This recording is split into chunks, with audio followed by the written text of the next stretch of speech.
It's Deb in Pinkston from Identity Insights Counseling in Grand Junction, Colorado. It is July 2018.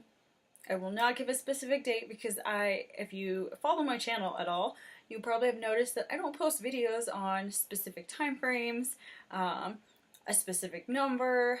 I know other YouTubers, other counselors may be great at that, but I know I get a little bit busy sometimes, and I will definitely try and post videos at least once or twice a month, so I will just leave it at it's July.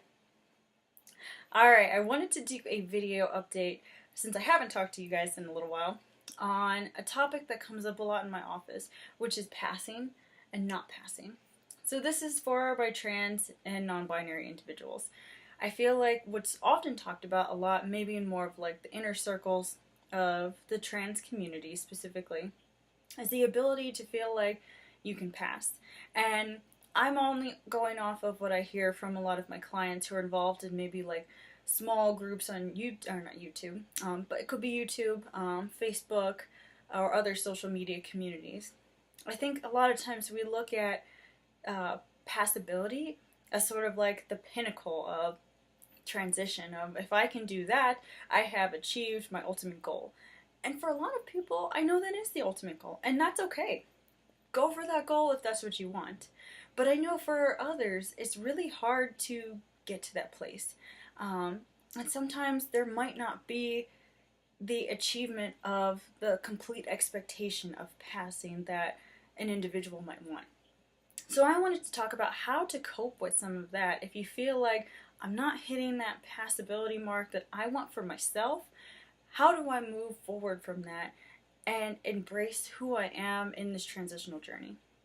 So the very first thing that I wanted to talk about today is recognizing your expectations about what it means to be male, female, or non-binary. It's oftentimes, if we look back into childhood, we have received messages throughout our entire lives about what it means to be a male, cis female, or even non-binary. What does that look like? I know for myself, I can go back and from childhood, I grew up, I'm a millennial, so I feel that I've got a lot of different ways to think about how I view myself socially, how I view myself as a cisgendered woman. I don't fit necessarily into a constructed box. I know life doesn't either, but I know going back to childhood, I associate more feminine and more female individuals with dresses, makeup, hair, beauty pageants. I grew up in the South, so that was a thing. And for men, cis men, it was, more dealing with like mechanical type of things. It could have been yard work, you name it, just more of the stereotypical traditional masculine things. So you want to step back and think about, when you're looking at your own passability, are you also looking at it through that lens of what am I wanting society to see me as? What does society tend to view men or women or non-binary people as? Once you can identify that, you've broken down the first step. Because I've had a lot of clients who come in and will say, well, I'm trans and I'm trans female and I'd like to transition and I'm going through that process, but I'm not hyper feminine. I don't like makeup, I don't like dresses, I don't want to wear high heels, but I feel like people are not going to see me as the woman that I want to be if I don't do all of that. Okay, well, we've at least identified that you see women and that a lot of society sees women through that lens. So if we can identify that that's maybe where some of the passability comes from, we can then move on to the next step of embracing things that you like about yourself, your individuality. These can be material things. These can be qualities or characteristics about you. For a lot of people, it could be like your favorite type of music or things that you're passionate about. It could be material things of different types of clothes that you do like. Maybe down to like the type of dishware or color patterns you have at your house. Think about those things and what those things make up about you. Now, material things, of course, do not make up all of who we are, but they help us express that. They help us express who we are.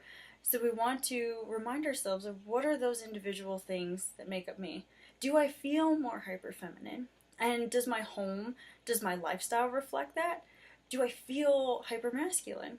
Does my home and lifestyle reflect that? If no, why am I trying to fit myself into this box of what I believe a man and a woman or non-binary person should be?